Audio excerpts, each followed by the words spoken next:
laptop teardowns, new thermal paste applications, some of my favorite videos to do on the channel. I find them to be very useful for many out there because thermal interface material, it kind of has a shelf life, and it's something that many people should probably do annually.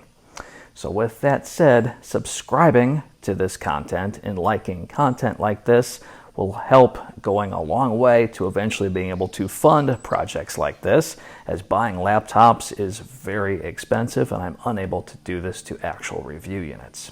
So take our Legion y545 for example. This is a very fresh laptop. It was just made within the last 6 weeks. Therefore, that thermal interface material was not dried up because it was not sitting in a warehouse for a year before I took ownership of it. And I see this happen all the time. People buy a brand new laptop, but it may be a very old model. They fire it up, they do their Windows updates, update the BIOS because they realize the BIOS is very old. That should be a sign right there that will tell you how long this machine has been sitting around. And 9 times out of 10, that thermal interface material will be very dry, essentially hot garbage. People will come to the channel wondering why their system is running much hotter than what I had revealed on my review, and this is why. Thermal interface material does not do well just sitting there in a warehouse for months on end. So regardless of how long it's been sitting, if you have a laptop for 6, 10, 12 months, oftentimes putting new thermal interface material on there is going to help aid in thermal performance. So this kind of maintenance is something that I recommend you get comfortable with. It's unfortunate that I am not unable to reveal this type of thing on every laptop that comes to the channel, as we are getting some review units in here lately, and that's not something that I can showcase on the channels. That's going to skew the results for the next person who gets that exact laptop to review. So with that said, let's proceed. There is a seam where the keyboard deck and the bottom panel meet.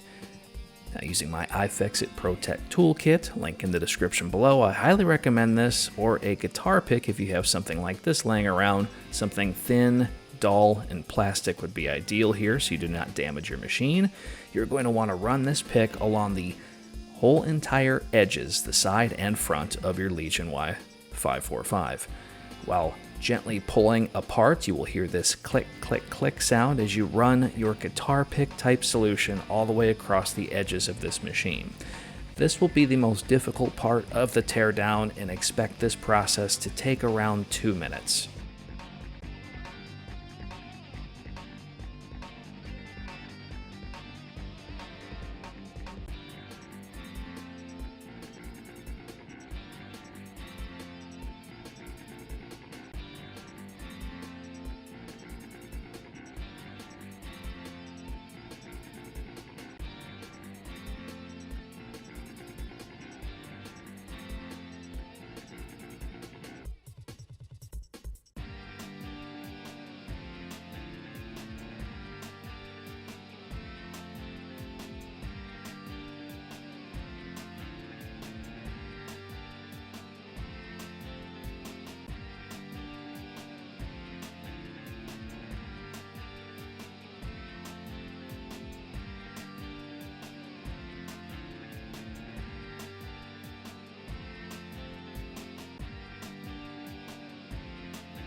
With the bottom panel removed, you will want to unplug the battery as well as both fans, using some sort of plastic pry tool to work away at the plastic plugs versus pulling away on the wires is always going to be ideal, and it will minimize damage when unplugging your battery and fans.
There will be 2 screws that hold each fan in place. You're going to need to back these out.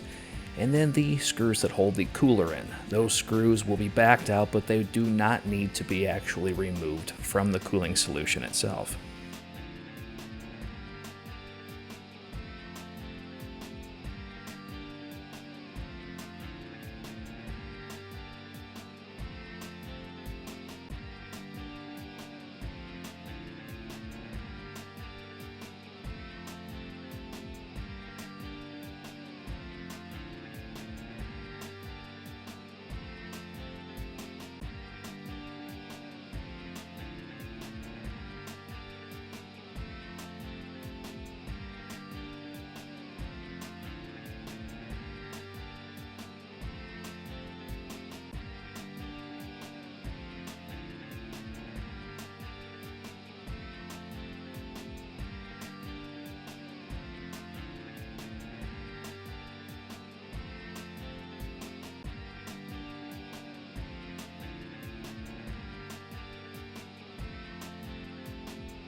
Once the heatsink assembly has been removed, I will use isopropyl alcohol with paper towels, coffee filters, Q-tips, all of which will help aid in the removal of the old thermal interface material.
The exact same thing goes for the cooler itself, except I'm going to take some sort of a plastic scraper and scrape away some of the larger chunks of the thermal interface material, and then proceed with using the isopropyl alcohol per the original wipe down using paper towels, coffee filters, things of that sort.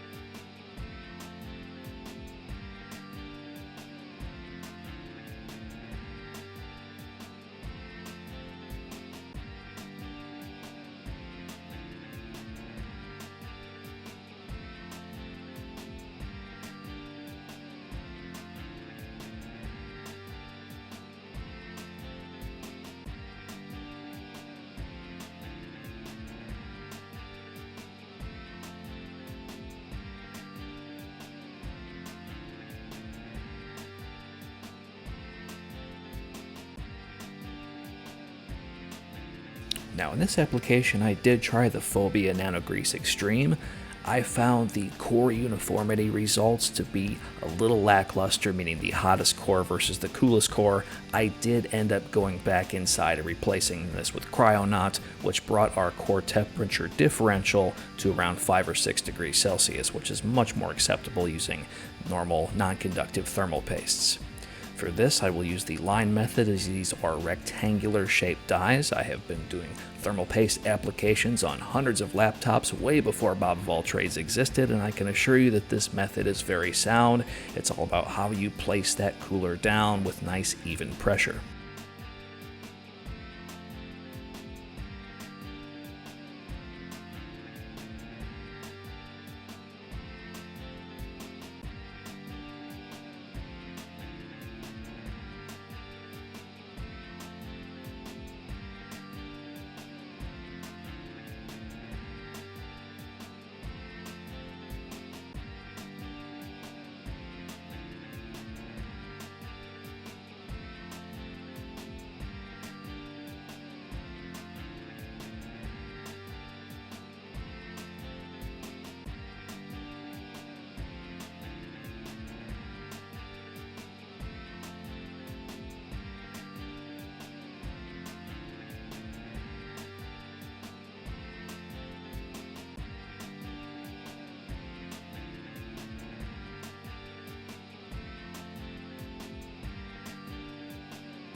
At this point, reassembly here should be very straightforward.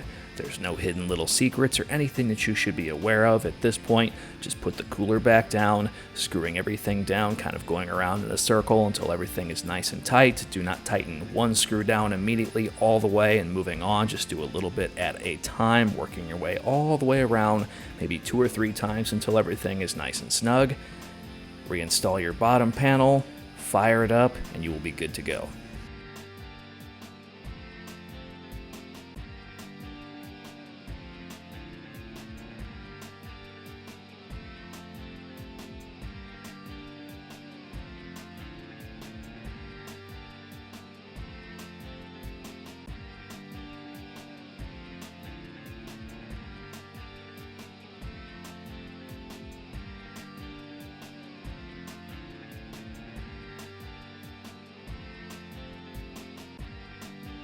Now, as you can see here, I am reinstalling the plate that covered the memory. It is not necessary to remove this, but this is footage used for part of the review, and that was something that I did want to reveal. Should you wish to remove that for this process, you can if you wish, but it is unnecessary. Reinstall the panel. That's all there is to it. Thanks for watching.